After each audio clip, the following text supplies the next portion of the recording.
आज हमने ये पत्र माननीय उपराज्यपाल और रिस्पेक्टेड चीफ सेक्रेटरी साहब को दिया है। हम सिर्फ उच्च अधिकारी से इतनी गुजारिश करना चाहते हैं कि साहब काम तो दे रहे हो, सुरक्षा भी दे दो। पब्लिक डीलिंग डिपार्टमेंट में हजारों की तादाद में संख्या आती है डाक, फिर उसके बाद गुंडे आते हैं, उसके बाद कोई अखबार का नाम लेके आ जाता है, कोई कुछ आ जाता है। जब उनके गलत कामों का हम विरोध करते हैं तो हमें उल्टे तरीके से ही फंसाया जाता है। कभी किसी तरीके से कंप्लेंट दी जाती है। स्टाफ कितना दे रखा है आपने, जहां पर भी आप चेक कर लीजिए। सब रजिस्ट्रार ऑफिस एक सब रजिस्ट्रार, एक रेगुलर स्टाफ, बाकी सारे कॉन्ट्रैक्ट वाले। ट्रांसपोर्ट ऑफिस एक MLO, 2 इंस्पेक्टर, 2 LDC और बाकी सारा कॉन्ट्रेक्चुअल। सर कई डिपार्टमेंट ऐसे हैं सर।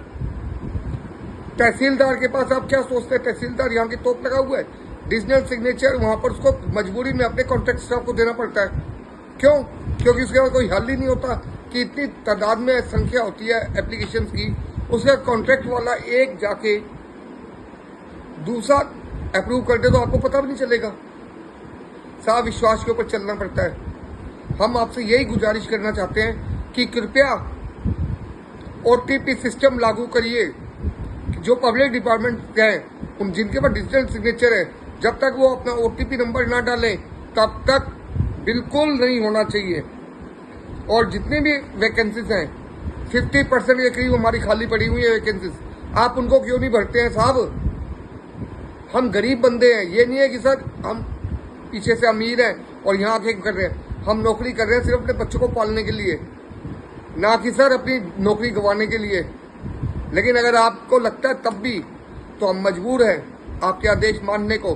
पब्लिक डीलिंग में हम अभी भी चले जाएंगे, आप भेजिए, हमें सस्पेंड करते जाइए, हमें जेल भेजते जाइए, हम मंजूर है हमें। लेकिन साहब कम से कम अगर आप भेज रहे हैं हमें तो हमें सुरक्षा का भी ध्यान दीजिए। इसलिए OTP सिस्टम लागू कीजिए।